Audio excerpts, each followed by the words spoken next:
La population est prise au piège dans ce que j'ai souvent appelé un camp de concentration.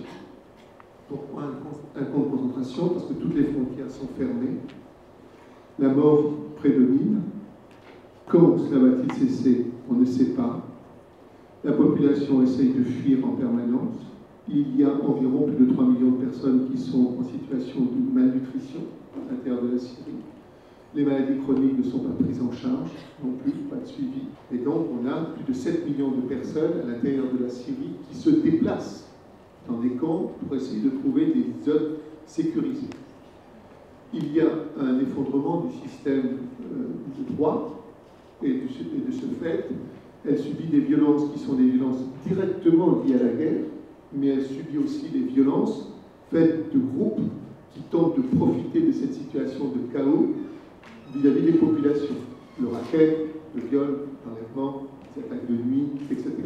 Le marché noir, la corruption, l'effondrement du système économique, il n'y a pas de travail, on vit et on est dépendant de l'aide humanitaire quand c'est possible, qui elle-même est souvent fait l'objet en même temps de marchandage. Tout s'achète, tout se vend.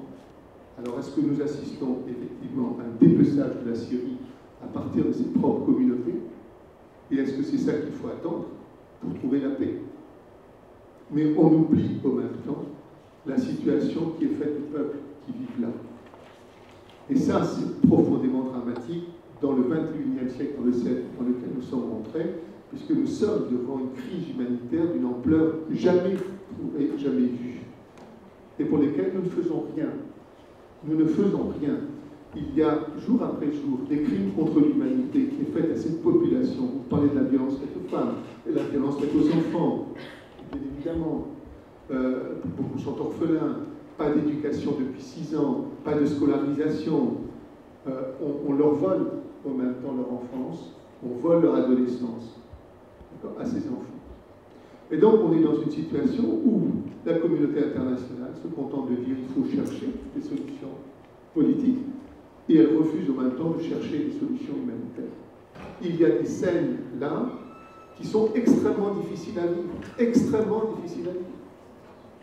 Cette violence est inacceptable. L'éthique du soignant, c'est justement de soigner. Et nous sommes amenés, justement, par cette vocation qui est la nôtre de nous porter vers l'autre dans sa souffrance. Et nous sommes là pour soigner, pour écouter, pour accompagner même jusqu'à la mort, d'accord? Car la mort aussi fait partie de notre métier, dans l'accompagnement que nous avons à faire de la vie jusqu'à la mort. Notre rôle est donc essentiellement humain. Et s'il y a des humanistes, et s'il y a des professions humanistes, c'est bien celle-ci, celle du soignant.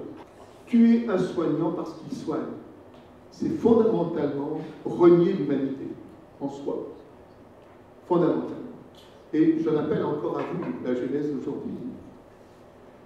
Vous avez un devoir de vous révolter contre ce qui est de l'ordre de l'inacceptable, c'est-à-dire que l'on puisse tuer des collègues, infirmiers, aides-soignants, sages-femmes en Syrie. Eh bien, je suis, moi, étonné que depuis 6 ans, la communauté médicale internationale ne s'est pas élevée contre cela. C'était notre devoir. S'il y avait quelqu'un qui aurait dû défendre les soignants, c'était nous. Et le fait d'être aujourd'hui dans une faculté de médecine, c'est ce message que je voudrais vous faire passer.